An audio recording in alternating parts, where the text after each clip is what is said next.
Welcome back to the Hudson Hangout. Today I will be interviewing Abby Posner, who is a singer, songwriter, performs solo and with her band Abby and the Myth. She has even been featured on NPR, and you are lucky that I'm interviewing her today since she is a family friend. Hello, Abby. Hi, Hudson. Good to be here. Can you hear? Why did you become a musician? Wow, that's a good question. So I became a musician because it was the thing that made me really happy when I was a kid, when I was about your age, even younger. I was, probably like, you're looking for things that make you happy, right? Mm-hmm. And so I tried sports. That wasn't for me. I tried theater. I really loved theater, and I found that I really loved performing. But the thing that really fed my soul was music. Always, it made me smile. It made me feel really good, and it made me feel really safe. Yeah. Why? How did you become a musician? So I took piano lessons when I was about 6, and that was my first kind of introduction into music. And then when I was about 8 or 9, I took guitar lessons, and I realized that I didn't just want to stay with one instrument. I wanted to learn a whole bunch of different things. So I decided around age maybe 11 that I wanted to learn drums, and I wanted to learn bass, and I wanted to learn banjo and mandolin. And so I just decided to start picking up a lot of different things. Okay, so how did you become famous, and how did you start Abby and the Myth? Well, how did you become famous? You've got your own YouTube channel. You're the one that's famous, dude. So I don't even, fame is such a funny word, because I think that a lot of different people experience their moments of recognition in life. Like even right now, you doing this is a moment of people knowing who you are and knowing what you're doing. And I think it's really cool that you're interviewing people. So it's like, this is a first moment of recognition for you, right? And for me, I think, so I started a band in 2003 named Fear Mia, and we performed at the Promenade, and we did a lot of busking. Do you know what busking is? So busking is it's like you're playing music on the street and you ask for tips, right? So people will give you money as you play. So we did that at the 3rd Street Promenade, and we made enough money to make our first record. And from there, we got a lot of different gigs, and we got a lot of different shows. And then one thing led to another, and different bands started, and different opportunities came. And I was able to be on TV for a few different things. And I was, able to do a lot of different things in the music industry here. And I feel very, very lucky that I was able to do that. But it all started because of a little band decided to go ahead and play music on the street and ask for tips. Okay, how did you start touring? So that's another good question. Touring is very challenging if you're an independent artist. It means you have to book it, plan it, you have to finance it. And so I started doing that probably with my first band, and then I started touring as a duo with my upright bass player in Abby and the Myth. And we've toured all over the Northwest, through Seattle and Portland and California. And then I did a solo tour all over the US a couple years ago. Yeah. Okay, what instruments do you not play? Since I know you play a lot of instruments. I don't play any brass. So I don't play any of that. I don't play any woodwind, which is like flute and clarinet or saxophone. And I don't play any like bowed instruments really. I can kind of fake my way through the cello and the violin, but I mostly play like anything with a pick, a lot of different things with a pick, and percussion and fretted instruments and keys as well.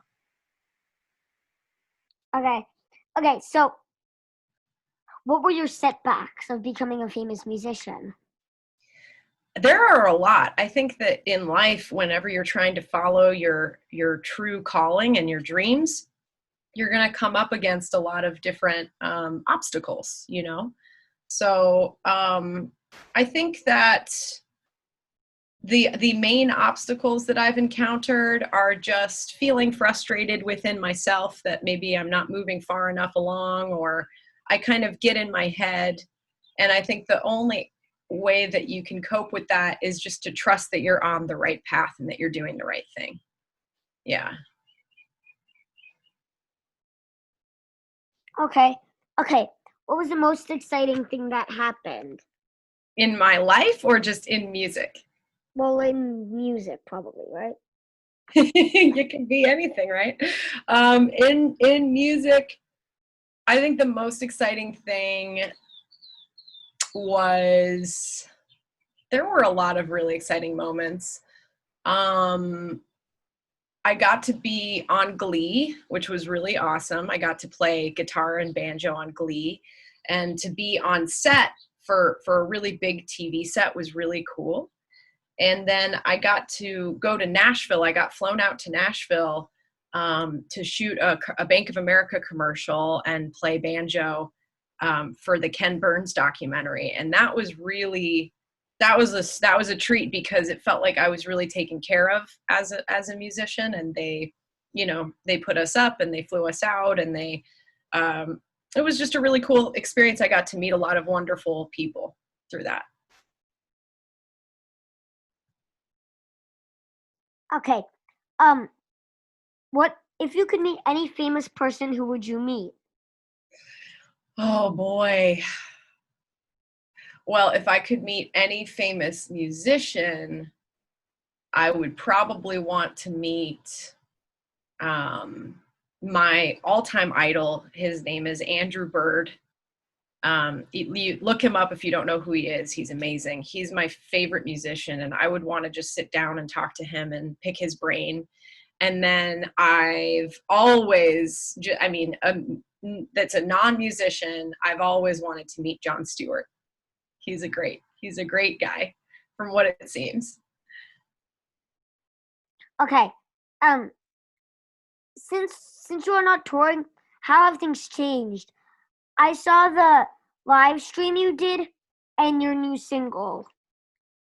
Yeah. So, how have things changed since this whole thing started?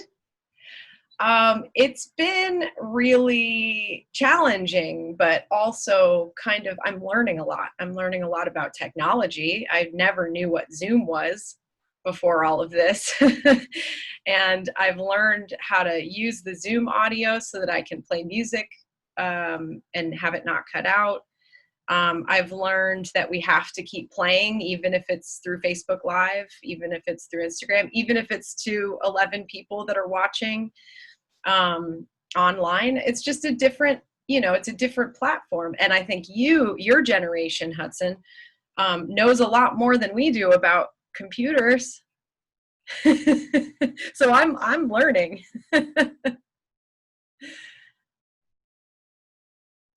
Could you play a little of a song?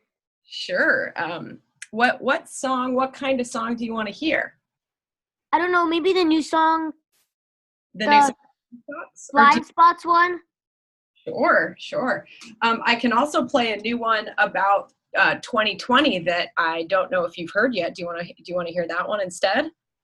Or do you want to hear Blind Spots? It's up to you. Blind Spot. Okay, cool. So yeah, this is about kind of, it's a heavy song. Are you sure you want to hear it? Because it's not light. You're okay with that? You don't want to? I've already heard it. Okay. Just wanted to make sure. I see your mom's like probably off to the side. All right, so yeah, this is Blind Spots. Let me go ahead and turn the sound so now you can hear me better.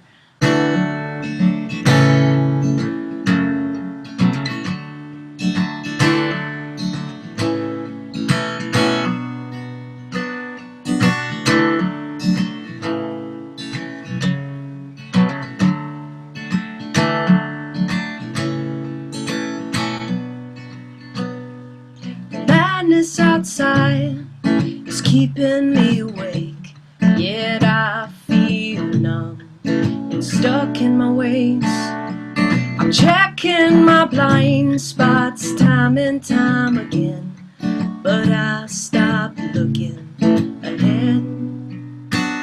Oh, I stopped looking ahead.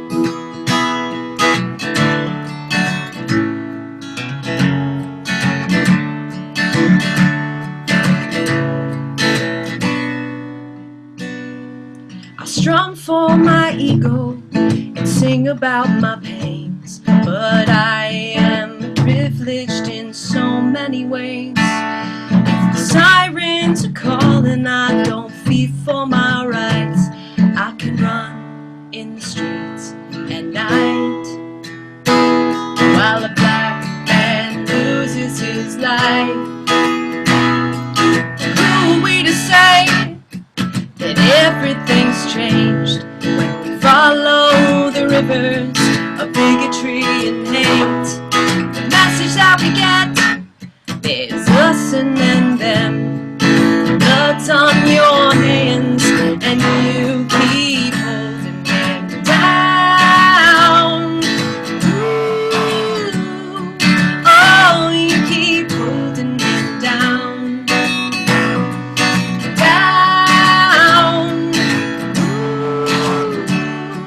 Oh, you keep holding him down.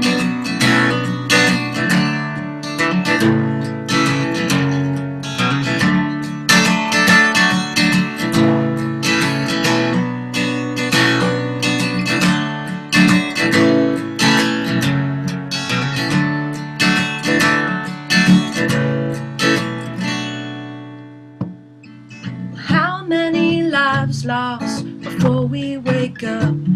We become the problem when we keep our mouths shut.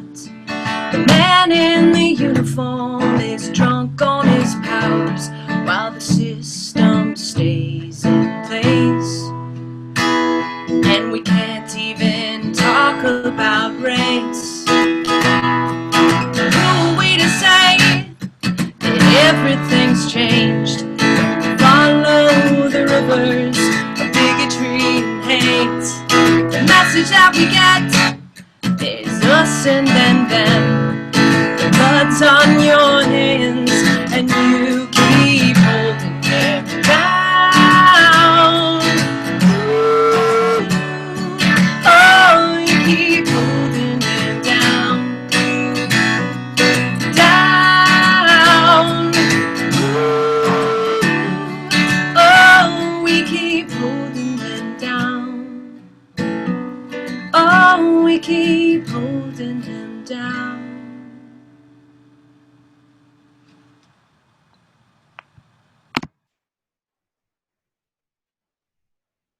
Thank you. Thank you so much for listening and for inviting me to play that. Okay. And thanks, and where can people find you online? So people can find me at abbyposner.com, and all my social media is listed on the website, or Instagram, Abby Posner Music, Facebook, Abby Posner Music, and same with Twitter. So it's all the same. Awesome, Hudson. Thanks for doing this, bud.